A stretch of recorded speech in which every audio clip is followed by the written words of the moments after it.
Ari just described what Joy is also describing. He used the phrases cheap shot and derogatory attacks in terms of the way that special counsel went out of his way to make remarks characterizing the president and how he appeared, and these other sort of personal characterizations about the president that don't seem to have anything to do with his legal jeopardy or lack thereof. Are we reading that right, that this is sort of extra stuff, that he's gilding the lily here rather than just giving us the facts as to his investigation? Yes, you are. I look at this as somebody who's been in the Justice Department for 20 years. I've participated in writing reports just like this, except without the adjectives and adverbs. What you do as a prosecutor is you look at intent and knowledge. You look for facts like obstruction of justice or cooperation. Here, what you have is a case that's really similar to the case of Mike Pence. You have an inadequate proof of any bad intent, of knowledge. You have no evidence of obstruction, and you have evidence of cooperation. That ends it. That is why this case is like Mike Pence's case. And that should be the end of the discussion from the prosecutor.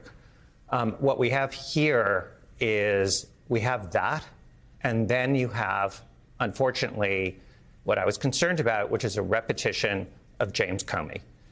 The use of adjectives and adverbs that are not the province of the Department of Justice. That is not their role. It is completely irrelevant to the discussion. It is so clearly sort of a partisan swipe. I had the exact same reaction as Joy, which is literally on page 1. It starts where you are commenting on how he sees himself as a historic figure.